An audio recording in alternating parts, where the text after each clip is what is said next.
Hey guys, so today I'm finally going to do some long overdue trade reviews. These books were I probably showed maybe 4-5 videos ago, I'm not really sure. All the more recent books I got, like maybe in the past 2 videos, have been borrowed out or I just haven't gone to them yet. So these are going to be a bit older, but still really good. Also, the ones I borrowed out, I might do just sort of brief reviews because I'm not sure when I'm going to be getting those back, but I'll be going a little bit more in depth into these, I guess. So today I'm going to go over Abe Sapien, The Drowning, Constantine Hellblazer, Black Flowers, Madame Mirage, Supergirl Power, Justice Society of America, The Next Age, and Wonder Woman Blood. So, I think I'll start off with Abe Sapien. So Abe Sapien was my first attempt to get into the Hellboy universe. I started off with him because I was more drawn to his character. Hellboy, of course, is a very interesting character. He's more, well, from what I've seen in the Hellboy movies, I know that might not be the best basis to get it off of, but from what I've seen in those movies, Hellboy is a more flamboyant character in a way, I guess. He's more humorous, more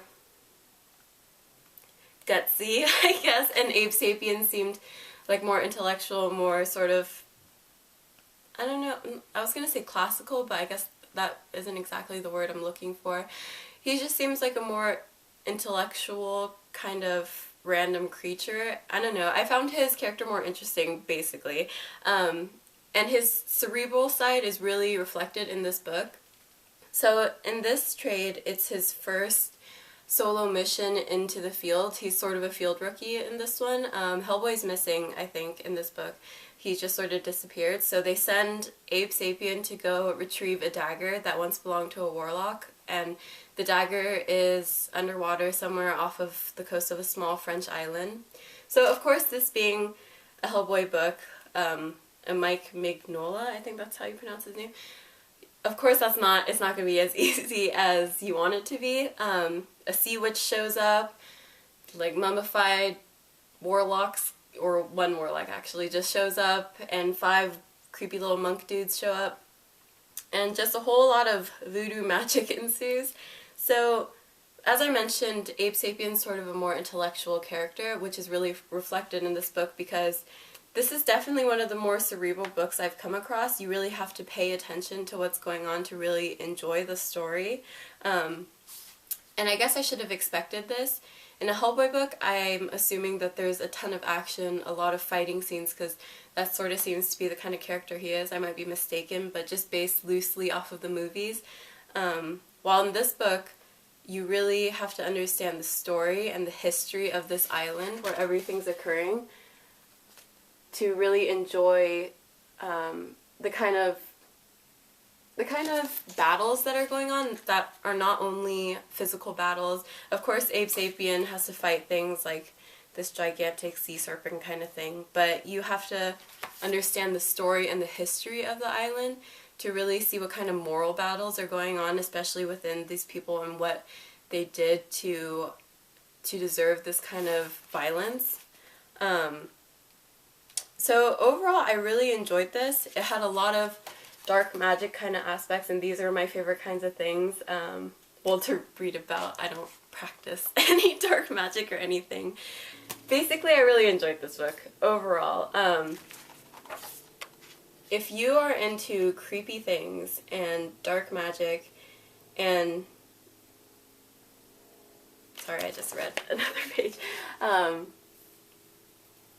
And into mysticism and all that kind of stuff, then I definitely recommend this book. However, if you're looking for just a fun, action-packed, random fighting kind of thing, don't go for this. You really have to read this and understand what's going on. Definitely something that's not a light read. Yeah, so if you're looking for a fighting book, maybe go for something like this. So if you're looking for just a fun, action-packed, random book, go for Supergirl Power.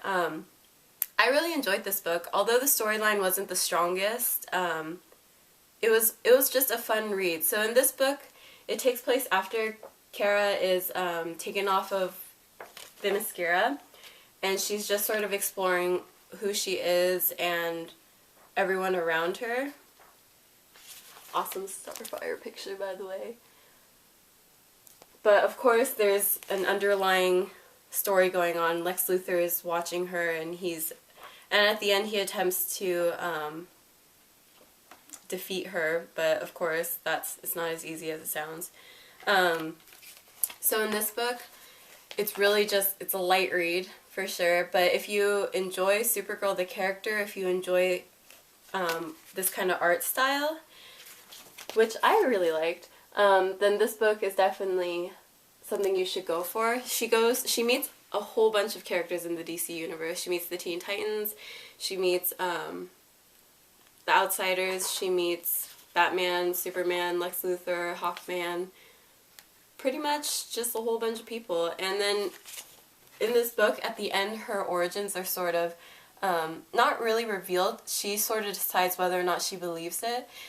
And it was good. I have to say the ending, though, was pretty weak, in my opinion. It was just sort of a quick tie-up in the end to really close up the story. So it wasn't the most satisfying ending, but it was a fun read. That's pretty much all I can say about this, really. It was just a really fun read.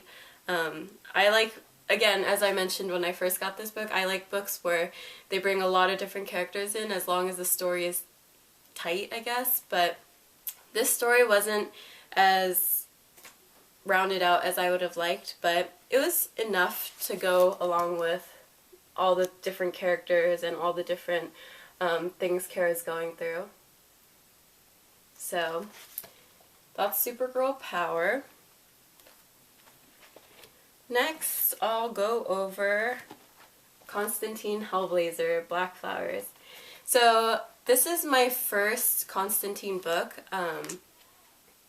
Pretty much outside of this first trade, all I knew about Constantine was that he was a British paranormal investigator kind of dude who was pretty gritty. He doesn't really care what people say, or I don't know. He has morals. You can tell from this book he has morals, but he doesn't really he doesn't give respect to people he doesn't believe deserves it. Okay, let's just start over.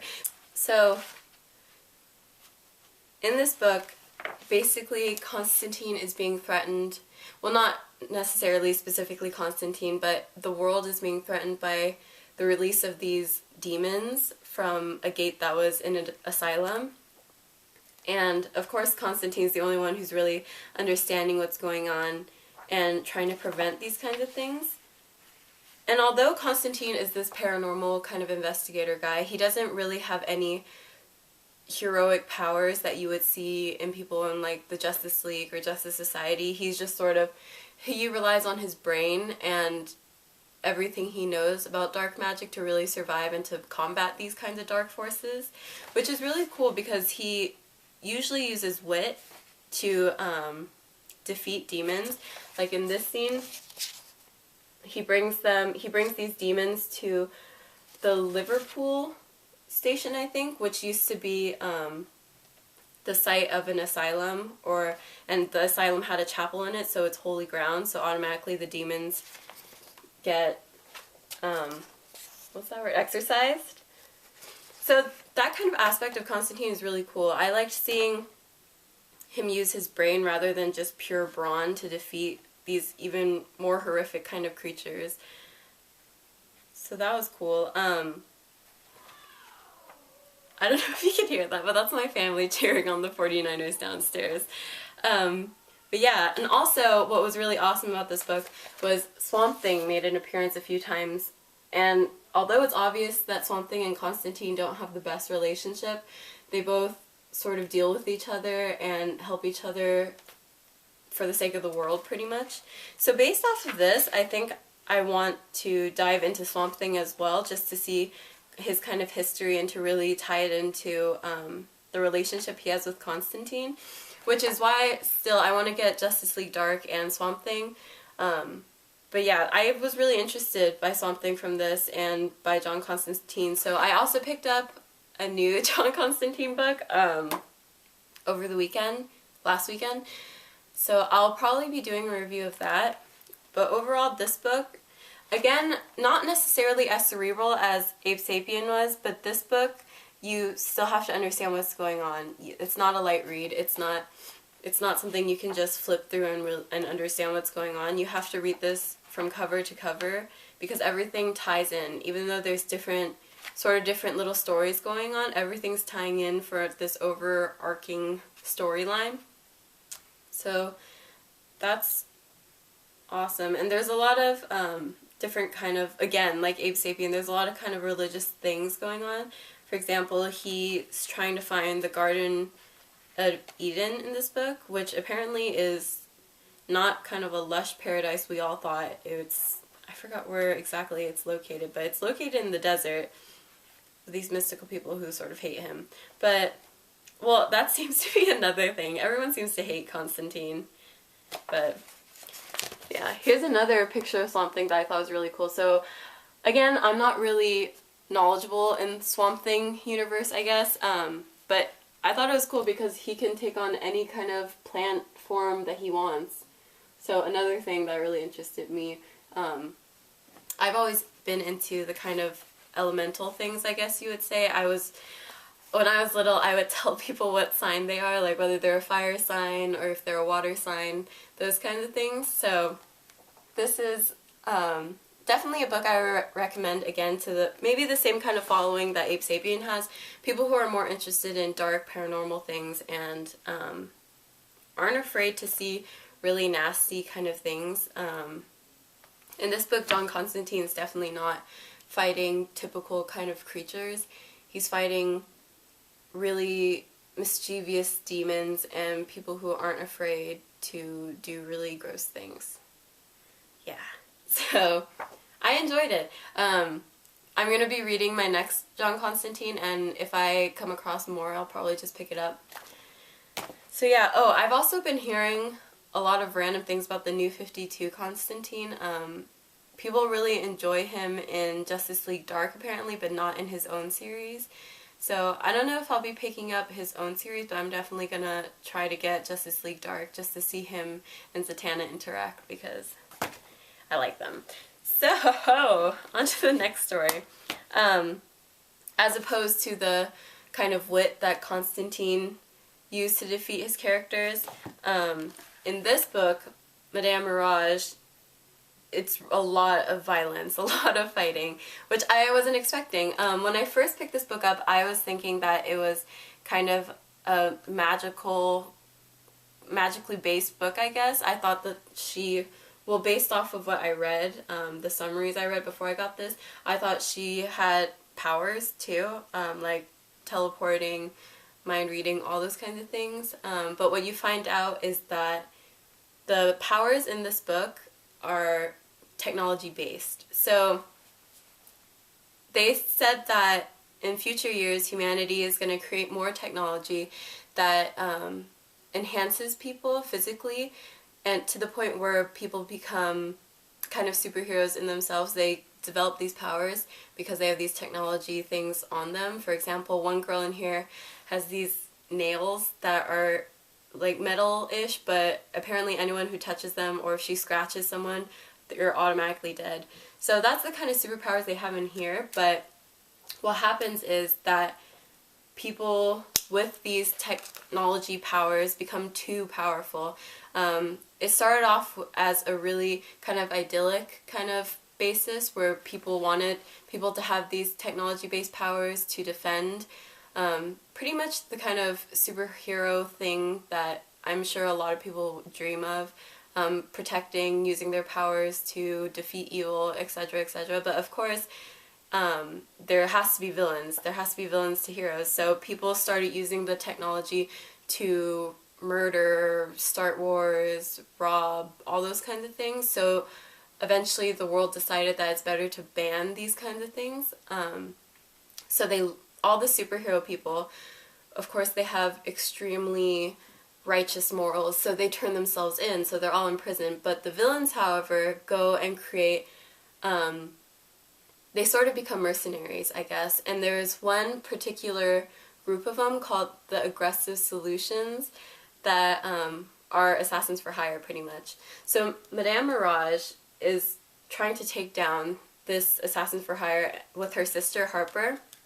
So at first you think that, oh, they're just taking it down because they're evil assassins, but what you find out is that the people who are at Aggressive Solutions used to work with their dad, and one of them actually turned their dad in. So they're going out for revenge, basically.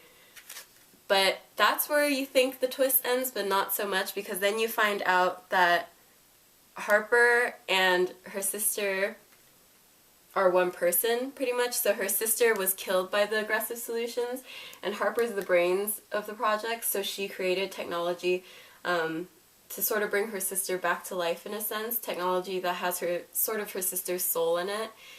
And everyone's searching for her, but they don't know that Harper is the one who's behind everything. So this book, I'm sorry if I spoiled it, this book is really surprising. I enjoyed it. Although I was looking for more magical kinds of things, I enjoyed this. It made sense in the way that if we were to become a society of heroes, there are going to be villains and there are going to be retributions. Nothing's going to be clean cut. So this book was good, and then also just the art is really beautiful. Roquefort, I think that's how you pronounce it. He does a really amazing job with everything. Even like the bloody scenes and stuff, it's beautiful. So I think just based off of his art, I might pick up Cyberforce, which I've also been hearing good things about. But yeah, so if you're into kind of, I forgot what it's called, Art Nouveau kind of style, I guess, film noir kind of stuff, then pick up this book. The art really represents it well, and the story is amazing too. Lots of twists, even though I pretty much just told you all of them, sorry. But really good. Okay, so next I'll review Justice Society of America: The Next Age. So as you guys can probably tell from my collection and from what I've shown you guys before, I'm a huge JLA fan. Even though some of the titles I have aren't the best. For example, what's the last one I got? The one with Queen of Fables I just got. That was a terrible book. I couldn't even finish it. But I would say I'm a pretty big Justice League fan. So Justice Society has never really been something that I looked for or really want to pick up. Excuse me. But this was a good deal, so I just picked it up. And I want to see who Cyclone was, and I want to learn more about Wildcat, Dr. Midnight, and Hawkman. So I just picked this up for fun, and it turned out to be a really amazing book. Jeff Johns did a great story in this book to really show the origins of them and how they recruit people. I was thinking that this book would just sort of be a fun book like Supergirl Power was, but this book really tugged at my heartstrings.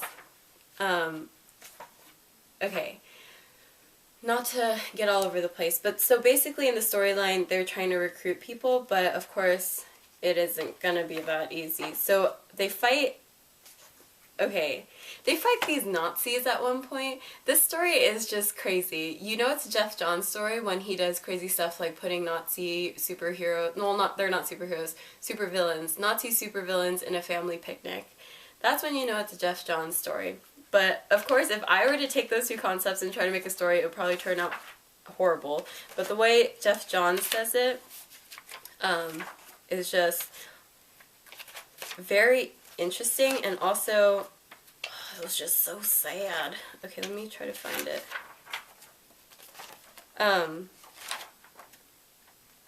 But basically, these people are trying to destroy the JSA internally. They're trying to go back and kill all the past members, all the superheroes they can pretty much.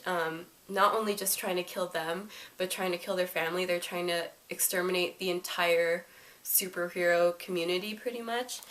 But of course the JSA is there to stop them. It's just they suffer a lot of casualties along the way. The writing is just amazing in this book. You really see what kind of characters these people are, not just their superhero fronts, but the kind of people they are on the inside and how much their family and their community means to them. So definitely a good book. If you were ever slightly interested in JSA, definitely read this. You'll be hooked. I need to pick up the next few volumes when I can. But yeah, this book was surprisingly awesome. My favorite word, awesome. So sorry that review is all over the place. Basically action-packed, really emotional, and really good. Read it. Okay, sorry this video is dragging on, but the last one I'm going to review is Wonder Woman Blood. So I'm sure you've heard from most of the community that this was an awesome book, and I completely agree.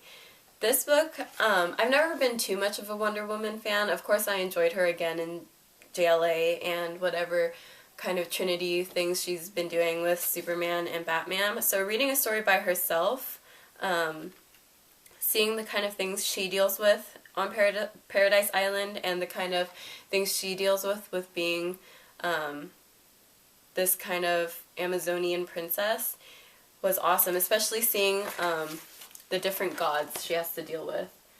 Like Hera, who else? I forgot their names. Strife, all of them. So, spoiler alert, just because. So in this book, you find out where Diana really comes from. Initially, everyone has been led to believe that she was made of clay and that the gods breathed life into her. But in this book, you find out that she's actually Zeus's daughter. So that was a shocker, especially since they decided to change Wonder Woman's history all of a sudden in this book when everyone thinks she's a clay girl. So that was really cool. Although it sort of saddens me to think that she's just this kind of godchild, because I really enjoyed her kind of clay basis. I thought that was really, I don't know, it was interesting. It was something that you wouldn't see anywhere else. So seeing her as Zeus's daughter now, although it's cool in a way, she's sort of all-powerful and she's Zeus's daughter, I really did like the clay kind of origins, but what can you do? Overall, this book, though, what I really enjoyed from this book, what really made this book successful to me, was that the storyline was good, but also the art really supported it.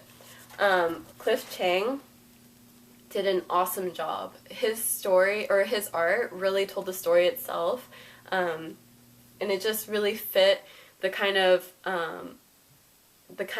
person Wonder Woman is. So the last two chapters, though, when Tony Atkins did the art, I was really disappointed. The story was really interesting. The writing was really interesting in these last two chapters, but I just wasn't as into it because he was doing the art. I really wish Cliff did it. Especially I want to see his kind of take on Poseidon. Although he did some of the covers, I think, in the single issues, which they show here. So cool. If he did the art for the last two chapters, it would have been so much better. Yeah, that's pretty much it. I just think that if he did it, I would have enjoyed the last two chapters more. The last two chapters, what I found ironic was some of the best parts of this trade. If only they had Cliff do it, then it would have really made this entire trade awesome. But overall, great read, especially if you might have been adverse to Wonder Woman before and you didn't know what kind of person she was, or you thought she was just equal to Superman, I guess, in a way. You should read this. It sort of takes you into a new perspective for her. So that was really good. So those are all the trades I have that are physically with me. Just maybe a few other trades I want to go over really briefly, even though I don't have them with me. I read Batman and Robin. the first one with Bruce and Damian, and I loved it. Of course, I'm a huge Batman fan, but really seeing the kind of paternal instinct in Bruce when it comes to his own biological child was really cool. Seeing, of course, he's dealt with sons before, but Damian is just a whole new kind of character. As you guys know, he was sort of trained to kill from a very young age. So seeing Bruce, who is so against murder, so against killing of any sort, try to deal with his rampaging son who is just full of rage, who is so used to killing. I mean, growing up with assassins, what do you expect? So seeing them kind of butt heads, but try to establish a relationship just because they are father and son was really, really great. And another spoiler alert, one of my favorite parts in that book was when Robin did kill nobody, and when he stabbed him in the head, and when he said, "Forgive me, Father, for I have sinned." That was awesome. When I read that, I put the book down and I was like, oh my god, that was so good. But yeah, definitely a great book if you want to see more of Damian. I know people in the community really enjoy Damian, but generally the people I run across in real life, they don't like Damian because they think he's sort of a brat, but I really enjoy Damian as a character. Dick Grayson is always going to be my favorite Robin just because he was the one I was first introduced to, and I really love Nightwing, but Damian is a close second, I have to say. So definitely a great book, Batman and Robin Volume 1. What else did I read? Oh, okay, I read Green Lantern, the second one, Revenge of Black Hand. So the first one in that series was good. Seeing him with Sinestro, well, seeing Hal Jordan with Sinestro again was interesting because of course they're enemies and stuff, but seeing them come together for the greater good in a sense was okay. So the first volume I enjoy, but not so as much as the second one for sure. The second one, I'm a little bit more biased because the Indigo Tribe's in it, and you really explore the kind of history they have. And so they're this kind of compassionate group of people. But in this story, you find out that they were all actually mass murderers, crazy psychopaths, and all that. So seeing compassion take over was really, really cool. And then during the book, their compassion sort of switched off. So they revert back to their crazy bloodlust, but then you find out that the Indigo Light has sort of infiltrated Indigo One, and even though she did become, or she went back to her original self, sort of a child killer actually, the Light sort of changed her, and that was really cool to see. Even though it was sort of a, I don't know, it was sort of an easy way out in a way, because I was sort of wondering what they would do if everyone did become mass murderers, but it was sort of an easy way out, but it was nice to see, pretty much. So, definitely a good book, Green Lantern Volume 2, if you're interested in the Indigo Tribe, or if you're interested just overall, I guess, in Green Lanterns. The first one, meh, the first volume was whatever, second volume was really good. So, what else? Okay, just one more brief review. Robin and Batgirl Year One. That was super great. I wish I had it with me to show you guys the art. The art itself was amazing. Very bright colors in Gotham, which you're not used to. But seeing Robin and Batgirl develop, first solely and then together, was an insight into their relationship, and also an insight into Batman, really how he sees these children also as his students, but also as soldiers in a sense. So that was really cool. Even though there was pretty nasty things going on, like pretty dark things such as kidnapping girls and selling them and stuff like that, there were no literal or physical violent things, no cuss words, no nothing. So it was really interesting seeing them take this kind of dark twisted material but put it in the best light possible, I guess. So yeah, that's it. I don't know how long this video is now. I might have rambled a lot, and I might have to edit out some stuff because I might just be sitting here like an idiot. But those will be my trade reviews for today. Yeah, I will probably post this soon once I edit out the stupid bits, and then I will see you guys later. Bye!